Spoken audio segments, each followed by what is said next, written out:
We were in negotiations. Investing in real estate, they're winning, they're making money. What's up, everyone? Welcome to the Real Estate Educators Podcast, where we provide the education you can build on. I am your host, Kevin Amos. This podcast is different than anything I've seen, where we don't only focus on real estate investors, but on the content creation behind that. I want to help more real estate investors and real estate influencers build their wealth. Hey, if you like what you hear, even if you don't, please share it with a friend and give me a 5-star review. I have a fantastic guest. I'm super excited to introduce you to Todd. Now, Todd, interesting, when I was reading your bio, I've known you for several years now, but I didn't realize that you started in 2008, which is exactly when I started Pine Financial Group. Tons of success, assisted living, multifamily, over $500 million in assets, I believe. And you said something like $80 million in private capital raised. You're somebody I want to learn from. Welcome to the show, man. Yeah, appreciate it. Thanks for having me on, Kevin. Really appreciate it. Looking forward to Yeah. this. And yeah, we've known each other for quite some time. I think I attended a Pine Financial event in the Twin Cities here. Boy, I mean, I don't even know when, probably like whenever you first started doing them, like 2012 or 2013 or whatever it was. A long time ago. I didn't realize that. You know, I've seen you around quite a bit and we've talked quite a bit, but I didn't realize that you were, like, I guess, in the sphere from the very beginning. That's really cool. Yeah. Well, we want you to tell us a little bit about yourself. I know I'd give you a real quick, short intro there, but I really want to dig into your story here a little bit. So why don't you tell us, like, how'd you even get started in real estate in 2008, in the worst time maybe ever in the real estate world? How'd you get started?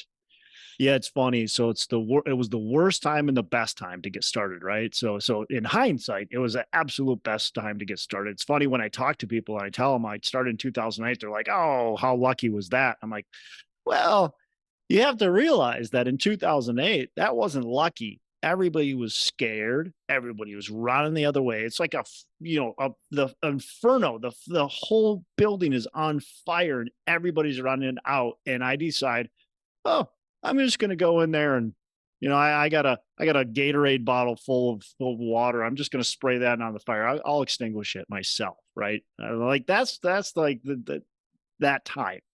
So I'll take you back a little farther than that. I was a high school teacher. That was what my dream job was, to be a high school teacher. I was teaching industrial tech, so woods, metals, construction, that type of stuff in the high school and middle school.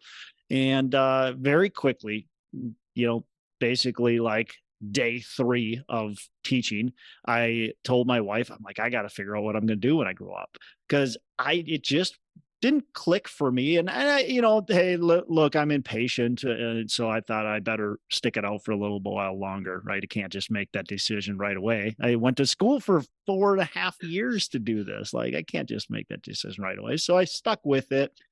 But it just wasn't. It never was for me. And, enjoyed parts of it. But at any rate, started just really diving into different entrepreneurial books. And loving real estate, and did remodeling construction through the summers. I always kind of was that handy type person. Owned a shipping crate business when I was a kid, where I built shipping crates for my dad's, the company he worked for. So it's just kind of like, it made a lot of sense. And so that was 2006, 2007. And the market was starting to kind of show cracks and starting to crash in 2007. And I'm glad I wasn't ready. Quite frankly, like, timing worked perfect, right? So I wasn't ready yet to buy. And the market was like peaking and crashing. And by the time I was finally ready, finally got and it wasn't necessarily the education, Kevin, it's the mental block, right? Of like, getting to that point of I can actually do this. I can buy something, right? When that was finally ready, the market had crashed far enough. And I was naive, honestly. That's why I started investing. I was naive about what was happening in the market. And I just thought there was great deals. And quite frankly, that's really what it was. But I didn't realize that the market was still crashing. I didn't know how far it would go. I didn't know much of anything. But I did know that I was able to buy a house for $60,000, put a little bit of money into it, and then rent it for $1,400. And I Wow. figured that math worked all day long. I can do this. I bought that first house. It was just a single family house. Actually, I bought three at one time, Kevin. I bought a single family house to flip. That was a big flop. Made like $2,000, and I worked a lot of hours on that thing. So I probably made like $1.50 an hour. Hey, you were profitable. Profitable. Not everybody was. That is true.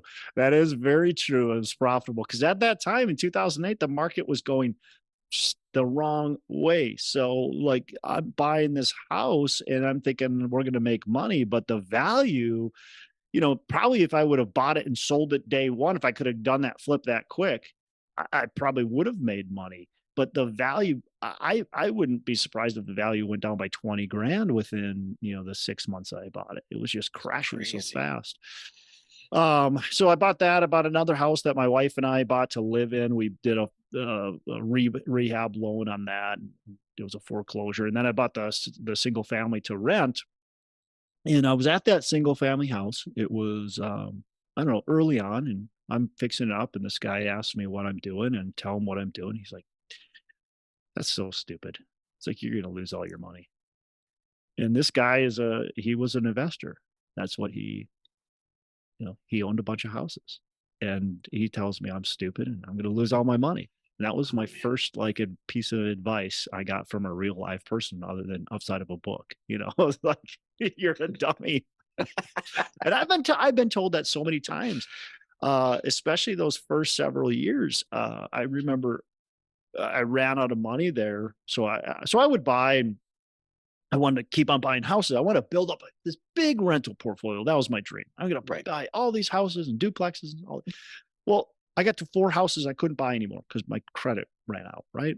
And so I was like, I got to do something. So I'm going to call some local banks and see if I can get some loans. I got one local bank that gave me a loan. It was great. And I'm calling all these other ones.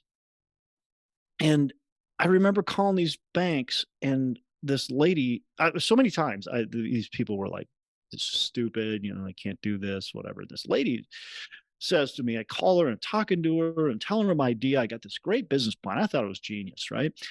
And she's like, "This is the stupidest thing I've ever heard."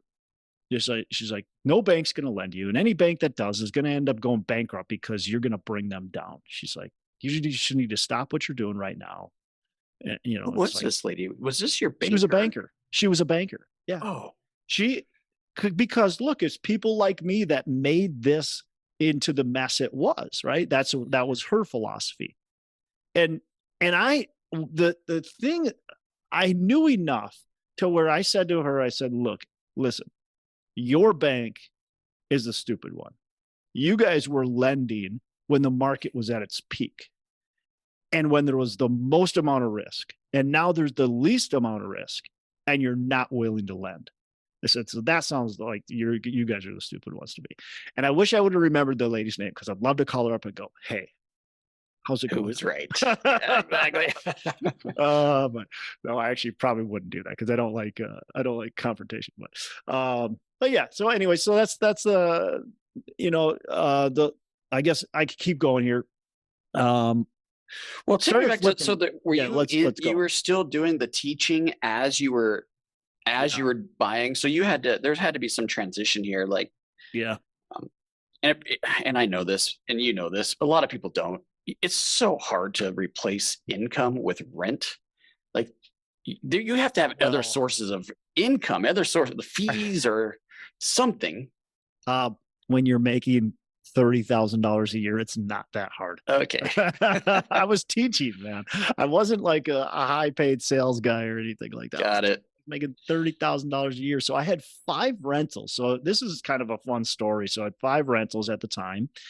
And I was making $28,000 with those 5 rentals. And then I had history to prove it. And then I was flipping houses because, again, when I ran out of money, I kind of missed that part of it. But when I ran out of credit, I started flipping houses. I didn't know what else to do. So I started flipping houses. And that first flip, that was a flop. I swore I'll flip it. I'm never going to do that again. This sucks. I'm never doing that again. And then I ran out of credit and I'm like, I got to start flipping again. So I started flipping it. Well, then I started making money on the flips because I learned from my first original mistakes and I started making good money and I'm flipping houses. And so I want to quit my job. This is 2010, 2009, 2010. I want to quit my job. And my wife's like, no, there's no way. You know, she grew up with a dad who was an entrepreneur that, you know, there was some struggles here and there and, you know, whatever. She's like, no, no way.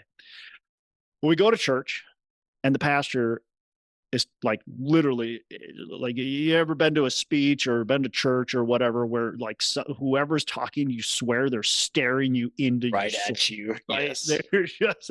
And I swear he's looking at us the whole time and just like his whole message is about what we're going through right now. And he's talking about, you know, taking a risk and trusting in God and all this kind of stuff. And we get into the car and we start driving. We got our little baby girl in the back and stop at a stoplight. No, neither of us has said a word.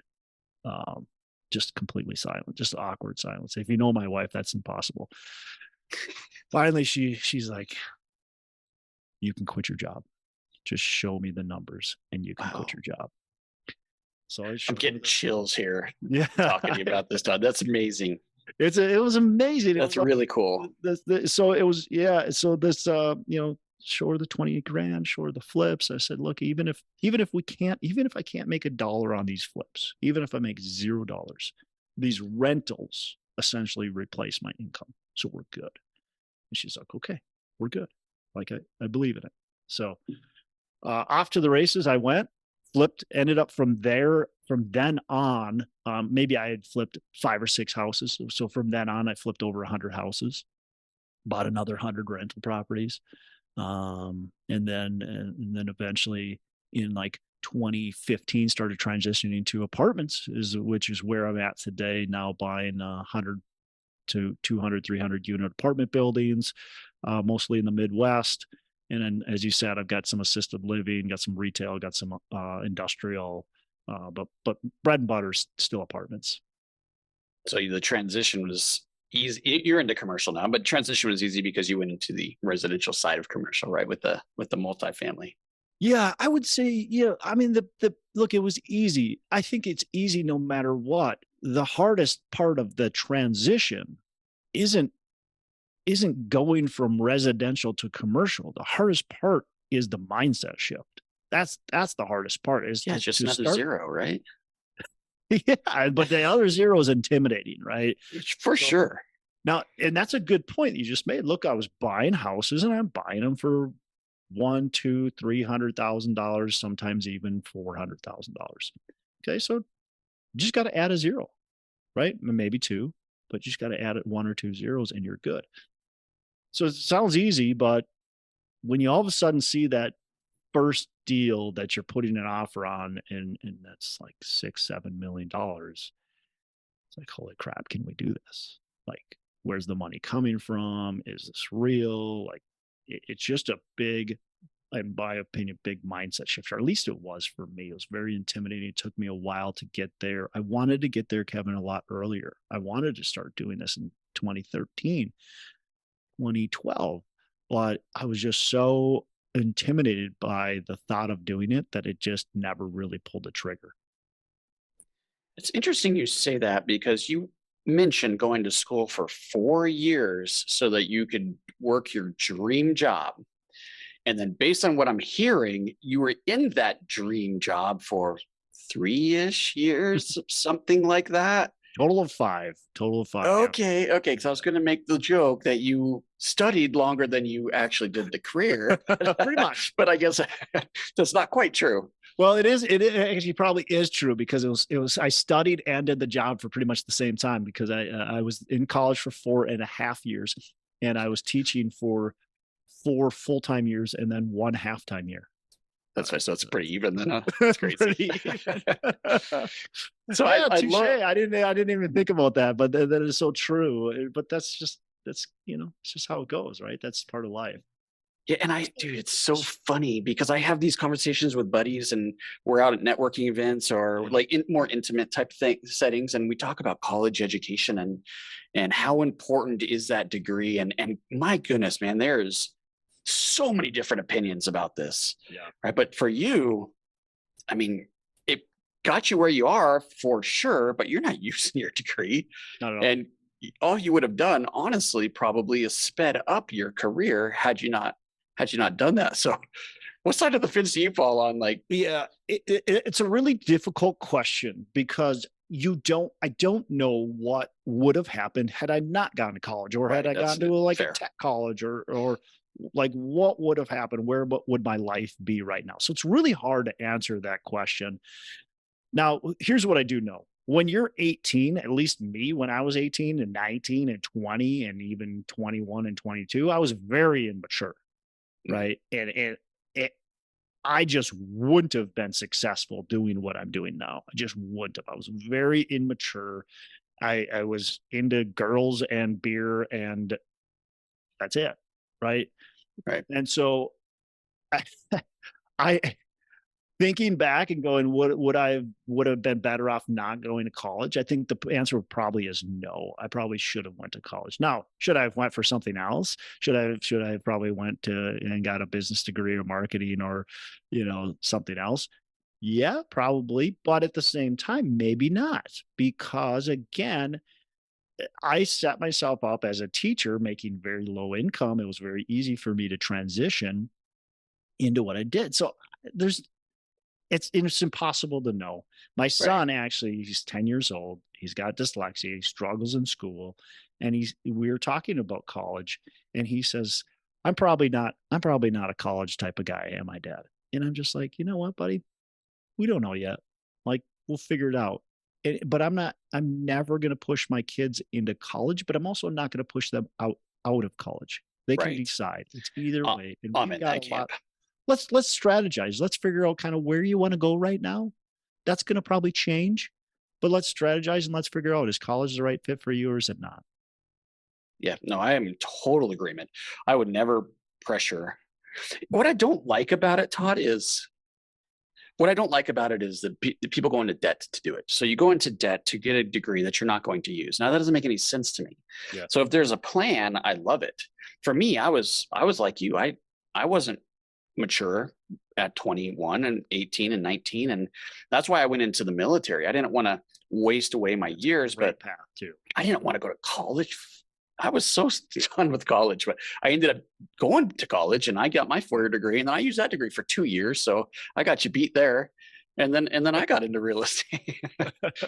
But what's interesting about your story is you wanted to be a teacher. That was your dream job, which you accomplished. But you were an entrepreneur since a kid. You said you were building crates. How old were you when you were doing that? Probably like 14.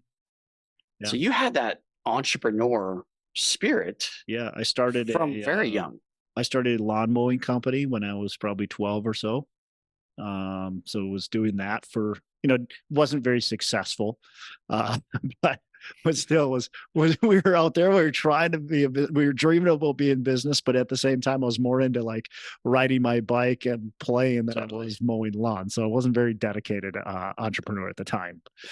But yeah, I was out there wanting to. I've always had that kind of, and I didn't realize it until I like now look back, right? But I've always kind of had that entrepreneurship type spirit, right?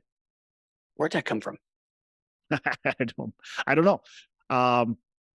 My dad worked a 9 to 5 job. Well, more than that, but work was a hard, worker, and worked a manufacturing company, and my brothers and sisters all got 9 to 5 jobs out of school. My grandpa's aunts and uncles, everybody that I really was influenced around had 9 to 5s. The only one I can think of is my mom, who ran a daycare, was a stay-at-home mom that loved the idea, never really did it, but loved the idea of being an entrepreneur, loved the idea of like she was kind of that dreamer. Now to this day, fast forward, I've got a sister that owns a kitchen cabinet company. She does some construction as well. My brother owns a construction company. I own the real estate business. So my other sister, she does some more side hustle stuff. But so now it's like funny because we're all kind of semi-entrepreneurial. It's just weird. Isn't that interesting? It's really interesting. I think it's about allowing. I don't know what creates a person to be an entrepreneur, but I think, allow your kids to dream and to dream with them, right? And to show them the possibilities that are out there. I think if my parents would have really shown me the possibilities that are out there, or other people besides my parents, by the way, it maybe would have been an easier path to get there. I don't know. I mean, I'm here. I don't have any regrets. So, but I think for other people, you think about it. When you're in high school, and you everybody's telling you what you should do for the rest of your life. Does anybody say you should open up your own business? Never. Did you ever have somebody do that? No. I never had. In fact, I had my buddies tell me that I'm just like you. I'm crazy. I'm stupid. I'm all of the words you could think for even wanting to have a dream like that. Yeah. Well, we take these tests in high school that tell us the path we should go down, right? Yeah. Nowhere in that test and in that path, at least when I was there, did it say own your own business. Like that just wasn't a part of it. It's doctor, take the test, lawyer, teacher, right? Study, take the test. You can't have any help. You can't have any notes. Yeah. Look, in business, you have to work collaboratively to be successful. You have to work with the person sitting next to you, So it's the school system's very interesting. In business, you are literally, in high school, the teacher would be saying you're cheating, right. Right. We're doing it honest and ethical, right? But we're cheating. I'm looking at other people's notes all the time. Of course. There's no self-made people, successful people. I mean, I love to hear that. I like to hear that you were able to be successful and you didn't have money given to you. I appreciate that, but you're not self-made, right? No. There's a lot of people that helped you. Oh my gosh, 100% of the time. Yeah. Yeah, 100% of the time. Agreed. Well, let's get into what you're working on now. So you have your podcast. Yeah. You have a conference. I think you're doing some coaching. So where do we start? Yeah. So my company, Endurus Capital, is we like kind of already said, we own multifamily, mostly multifamily assisted living and some commercial. We're just continuing to expand that, continue to grow the company. I do have the podcast. The podcast is called Pillars of Wealth Creation. Of course, your listeners love to have you listen after they listen to this. Pillars of Wealth. It's been going for a lot of years. Let's see. It's been going for 7 years now. I've got 600 episodes. So it's been going for a while. It's been a blast. I do have some coaching that I do. It's not a big part of my business. I coach people to do basically what I do, but it's something I don't really push hard and just do more or less when I have the time to do it. So it's not something I've been big at pushing. I'm not a big guru. And then I've got the North Star Real Estate Conference, which was actually changed that, Kevin. We used to do it on an annual basis, and now I'm doing a quarterly, kind of more of a lunch and learn type of thing. So it's more of a small group, 50 people type of thing. We cap it at, and we pick a topic, and we're going for a couple hours on it. So it's almost like a meetup and conference kind of combined. The Real Estate Educators Podcast is brought to you by Pine Financial Group. Pine Financial Group is a private lender specializing in value-add bridge lending for real estate investors. This is accomplished by raising private money from individual investors and lending that money out in short-term real estate loans. Pine operates one of the coolest public mortgage funds on the market because it brings consistency and security to your investment portfolio without giving up on returns. The fund pays its investors a flat 8% return with monthly distributions. There is a low minimum investment and no lockup period. That's right. You can request all of your money back at any time without any fees. Diversify your portfolio out of Wall Street and into Main Street with the Pine Financial Group Public Fund PFG Fund 5. Find out more at pinefinancialgroup.com. That's pinefinancialgroup.com. So I've noticed on yours that you don't have guests as much. It's you and Matt, and you guys just do your thing. No, so that's not true. It's not. Well, tell me about it then, because when I see the promotions for it, it's you two. Okay, so yeah, you're right. But so I do 2 episodes a week. One episode is an interview, and the other episode is Matt Jones and myself. And so you're probably seeing a lot of times that. So I do a Monday release and a Wednesday release. And so that's what we got. So yeah, we're still doing a lot of interviews, still doing 52 a year. But then I do also 52 other episodes that are just Matt and myself. And then we also release some like random episodes where if I just have something I want to talk about and 10-minute type of episode, we'll do those too. So we do have random episodes that pop up here and there too. Okay. So from all the guests, as you know, I'm just kind of getting started with this podcasting thing. We have the YouTube and we do some of the other stuff. So this is fairly new to me. You've been doing it a long time. In fact, of all the people I've interviewed so far, you've had the longest running show. So tell me, like, what benefits are you getting from the show, and what's your goals with it, and what's your plans? Yeah. So there's a couple of things, and honestly, to be honest, I probably haven't maximized my podcast like I probably should. And there's a lot of thought into that, and I continue to go back to saying, hey, I need to really make this a better podcast and spend more time on it. But the podcast, what do I get out of it? There's a couple things. First of all, it's amazing to interview a lot of entrepreneurs. I get to meet a lot of people that are successful. And when you interview them, it's different than just listening to them. I think I have to be very intentional about how I listen to them to be able to formulate good questions. And I try not to come up with, I have some questions that are kind of my just go-to questions just in case, but I'd rather have a good conversation. And so it allows me to really listen in detail and take a lot more out of it than I do in any other podcast. Right. Because when I'm listening to a podcast, I'm driving down the road or whatever, and I'm distracted. I'm listening to the podcast, but a lot of times there's other things going on. And so you just don't get quite as much. So I really get a ton of information. Plus I get to meet these people. And so I've created a decent amount of contacts and friends, and I've gotten invited to conferences to speak at conferences. I've gotten introductions to other guests, to investors, to brokers, to just all kinds of different people. And so a big networking opportunity, right? That's a huge thing.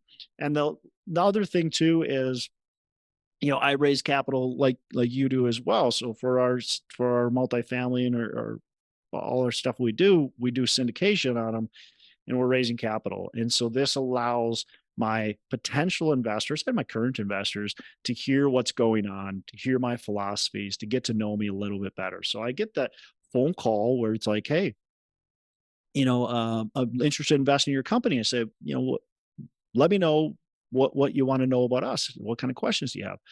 Oh, I know everything about you. I've been listening to your podcast for 3 years. That's awesome. Yeah, it's awesome because they already are comfortable. They're basically ready to invest. So it's a way for somebody to get to know me, and they can get to know 7 years of me right now if they really want to spend that much. So most people probably don't listen to all 600 episodes, but they certainly could, and they could get to know me throughout the years, and they can hear my philosophies. So there's a lot of good benefits with the podcast. Monetarily, I don't benefit from it. I certainly could.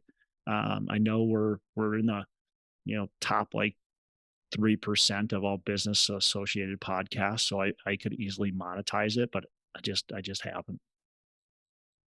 Okay. That's good to know. My plan was not to monetize either. I think it's very similar to you. Meet people, network. I just want to help people, and if they could listen to you, me interviewing you, and you could share some wisdom on them and it benefits them and they make more money. That's really why I'm doing this. There's a huge that's amazing too. That's a big part of it. And I don't know if you've had this yet because you haven't been doing it for a long time, but you'll get it. Is just somebody who would be like, I listen to your podcast all the time, and I'm so grateful for what you do. And it's just like, that's really cool. It kind of validates what you're, because there's Totally. sometimes, I mean, I've been doing this a long time, and sometimes I just don't have time to do this interview or whatever. And I just like, man, should I keep on doing this podcast? And then you hear that from somebody, and it's like, okay, this is why I got to keep on going. So yeah, that's so cool when you hear that person. It's like, man, you've changed my life, or you've made my life better, or whatever. It's just like, man, that's really cool. Appreciate it. Yeah, we get some of that with the YouTube. So, we've been doing YouTube for years. Yeah, that's right. Little short 5-10 minute videos, very short. And we get that all the time. People come up to me, tell me they've been following it and how much they benefit from it and how much money they've made because of one specific piece of advice or something. So this is just another medium, I guess, for us. Yeah. But yeah, I totally agree with you. I love that piece. Yeah, somebody who's doing this, and if you're just starting, whether it's a YouTube channel, whether it's a blog, whether it's a podcast, doesn't matter what it is, but look, just consistency, just keep on going, because you might only get 10 people that see your first 20 episodes, 50 episodes, but just keep going because it's affecting people, and it's going to grow. Sometimes it takes a long time to grow. But just be patient and just continue to harvest it, and it'll grow, and it'll make an impact and a difference. Love it. Love that advice. All right, North Star. I didn't realize you switched over the way you're handling that. So you were always doing the conference, and so I think like we'd have our conference, you'd have yours, and then we'd make sure that they're not butting heads and they're separate. And we were always like here's a really inexpensive, just local, and then you went big, you went the other way. Yeah. So why'd you make that change? Look, I don't know what the right answer is. I don't know if I should go, and there's always the possibility that I'll end up going back, but it's a lot of work put on a conference, as you know. For sure. And I just didn't really want to continue to put the time and energy into it. And so we switched gears, and I also am, I thought really hard about why I'm doing this conference, and just felt like this kind of smaller group, this more lunch and learn, dinner and learn type of event would be more advantageous to what I'm trying to achieve. And so that's really ultimately why I made that change. The conference was great. We'd have 100, 150 people show up and have a good time, and it was always a blast. And it's, man, talk about just like an adrenaline rush the days of the conference. But man, leading up to it and even post conference, it was just exhausting. And I just like, I don't know. I just wanted a change, I guess, for a little while. So yeah, I completely understand. Were you seeing any benefit? I mean, did you guys make money on that, or is that more for a networking, or what was the goal of it, and did you accomplish that goal? Yeah, so the goal is very similar to the podcast goal, right? So we accomplished some of the goals. I would say, yeah, we made a big impact in people and accomplished that portion of the goal. There's, I wanted to grow the coaching business, and so probably a little bit accomplished that, not nearly to what I would have liked to do, but I also didn't promote. I'm just not in love with big promotion, so I never promoted it the way I probably should have. And then gaining investors too is the other thing, and just awareness around the brand, and certainly probably accomplished that as well. So yeah, I think it was worth it. Didn't make money on it. I think the first year we made like $2,000 or $3,000. We gave that all away to charities. The second year I lost $2,000 or $3,000. Third year, we're up, same thing, broke even or lost. And then I think we did it 3 live years. So, and then the 1 year was a COVID year. But, the fun thing where you couldn't do a live event. Yeah. I went to 2. So you only did 3. Okay. I went to 2 of the 3. I had a blast, man. So yeah, for what it's worth, thank you for putting those on as well. I maybe I did 4. I don't know, but we never made money. Yeah. We don't either. Yeah. But it certainly is a great way to promote your company and your personal brand. Yeah. So how the lunch and learns, is it like, are you literally on Meetup, or how would someone find out about that? Or are they invited? Like what? Yeah, meetup.com, or go to the North Star. So northstarunlimited.live is our website. So we always post them on northstarunlimited.live. We throw them on meetup.com. We throw them on Facebook too. So if you're connected with Facebook, you'll probably see them, but maybe not. Facebook has the algorithms where you just don't know. Right. And then if you're part of my mailing list, usually I send it out too. So. And this is in Minnesota, in the Twin Cities. Correct. And it's all live. So it's all people live. Have to. Yep. Yeah. We don't do anything virtual right now. I do some webinars here and there, but I haven't been super active lately in webinars just because, I got the podcast and the podcast goes on the YouTube. And so I just haven't done a lot of webinars. Yeah. You're really focused in on your deals. That's what I love about you.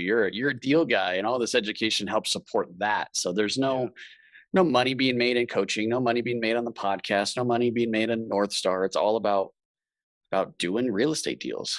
So, so Kevin, I think it was about a year and a half or 2 years, probably 2 years ago now, that I was really looking at the coaching business and going, wow, I could really expand this, and here's the money you could make, and you could affect all these people, and blah, blah, blah, blah, blah. And I'm looking at this and I'm getting excited about it. And I'm kind of going, I think I want to go this route.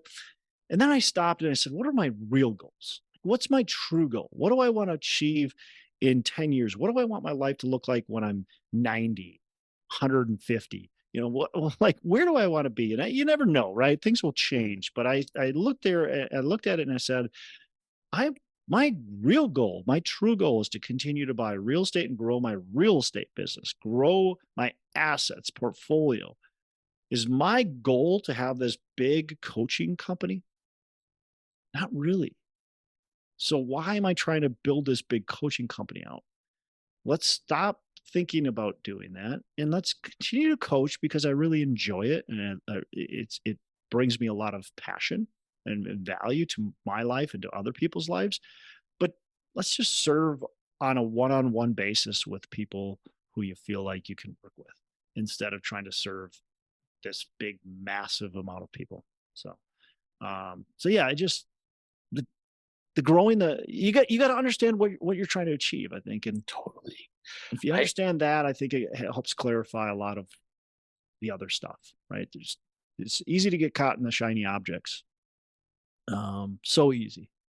Because there's so many opportunities out there, Kevin. I mean, there's just there's so many ways to make money. Yeah, I like to share the story of some of my mistakes. And one of the mistakes was like the questions I was asking myself. I think that people don't understand how powerful that is. And I'm thinking of it right now because of what you just said. You asked yourself, is this really what I want? That's a pretty good question to ask yourself to get to where you want to go, right? Yeah. I don't know why I'm bringing that up right now, but I'm just thinking, like, the questions you ask in a sales setting, or even more important, to your own self, how important that really is.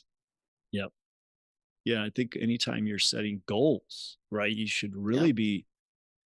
A lot of people have set goals from day one, and then they move forward. I like to set goals from the end, and it doesn't have to be the end of your life, but from a point long ways away, 5 years, 10 years.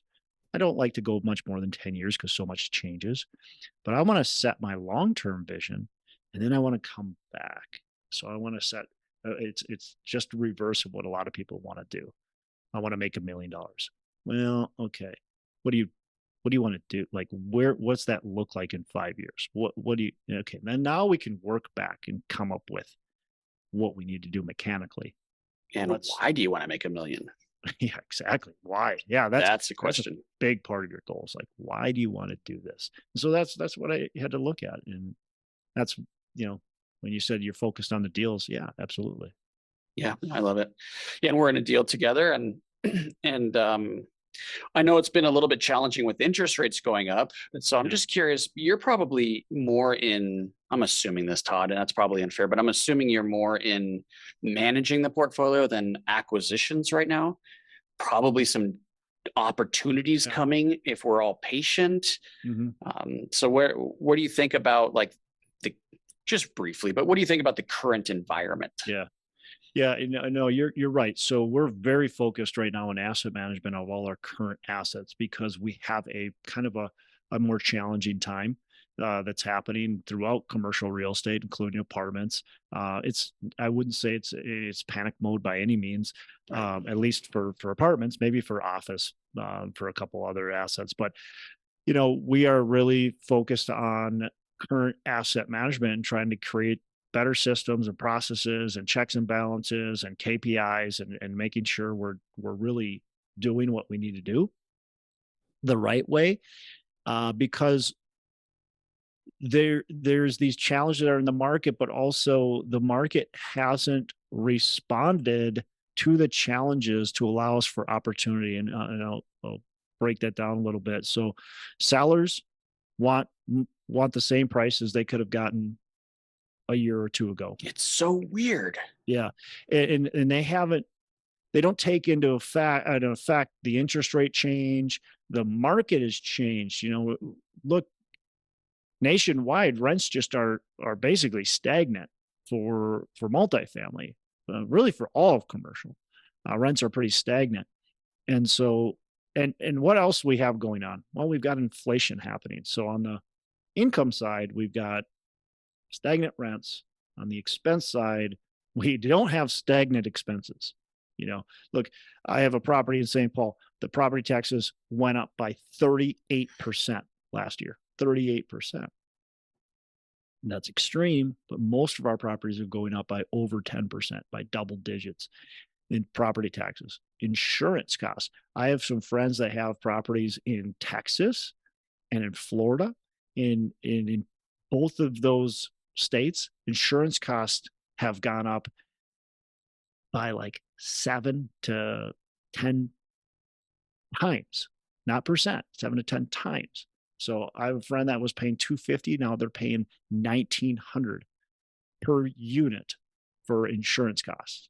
So expenses have gone up, income hasn't, but the sellers are going, no, give me the same price.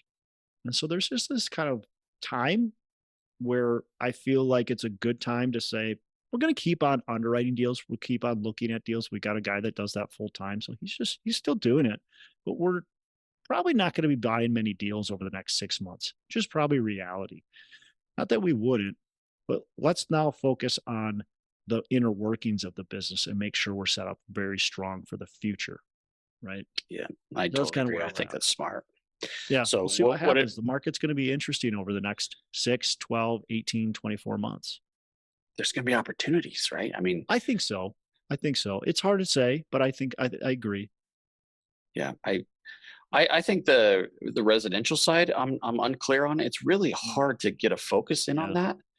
On the commercial, multifamily definitely falls into this category. But I think that just for the reasons you just said, there's going to be opportunities because cap rates have to keep up with the interest rates.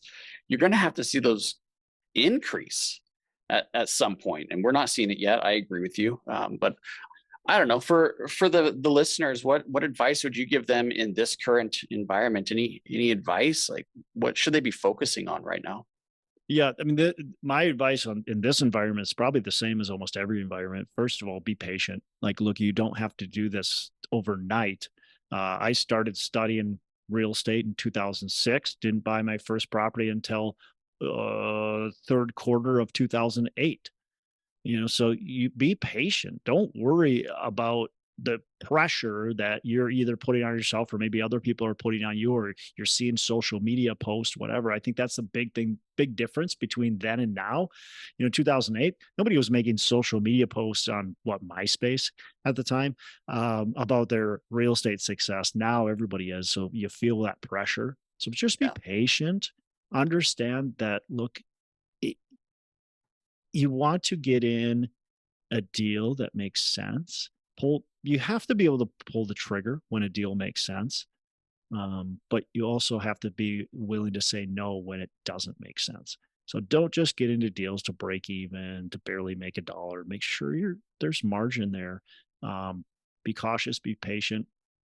The other thing too is, look, you do have to take action, and action can come in different ways, but you do have to take action. I think the difference between those who are successful and those who aren't are the successful people. They take some risks and they take action. Yeah, no, I love it. Big believer on that. That's that fear, the fear, usually it's fear of failure, but that fear that's preventing the action, that's what's crippling to most people. So I love what you're saying here. Um, yeah, and take action now. Like you can still do deals, but Absolutely. just be careful, right? Yeah. Tighten your underwriting. We're seeing investors stress test more. They're underwriting at, what if the interest rates go up another percent? Does the deal still work? That kind of thing. Maybe lower your ARV if you're doing a fix and flip. Maybe trim 5% off or something and underwrite it at that value. Those are the types of things that I am seeing our successful clients doing, but I'm not seeing them stop. So I agree with you. Look, find mentors, whether it's a paid mentor or a mentor that you can, will do something for free or whatever, exchange for work or whatever it might be. But find mentors, people that can look at your stuff and say, look, did you think about this?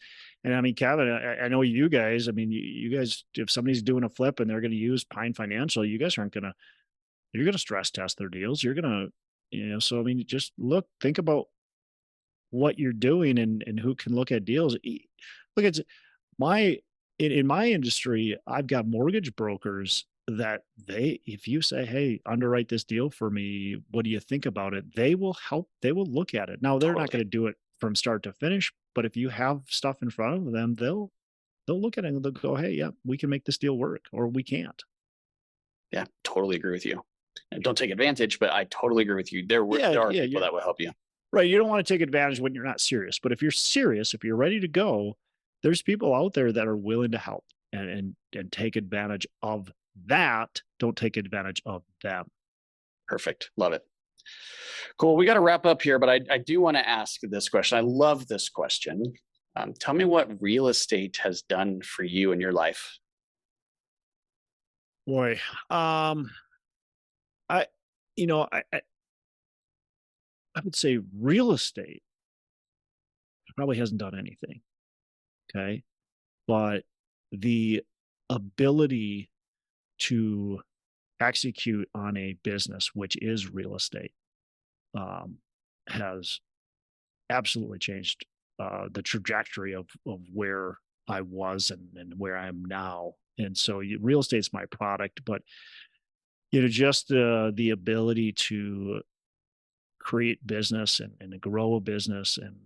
I mean, I love real estate. Don't get me wrong. That's not what I'm trying to say, but I think it's the best product in the world because I'm in it. But yeah, just look, I think this journey has changed the way I really think about life, about success, about people, and all for the better, and about my relationship with God, about it's just completely transformed my life, taking this journey. And I think life would have been okay had I been a teacher and kept on being a teacher. But life is amazing now that I've taken this journey and stepped outside of my comfort zone. By the way, not just once, so many times, continuing to push the paradigm and shift the paradigm. And it's allowed me to, I guess, I think, realize a better and just more meaningful journey along the way. It's great, man. And I got to say, we haven't done a ton of business together, a little bit. But I really enjoy being on the journey with you, man. And yeah.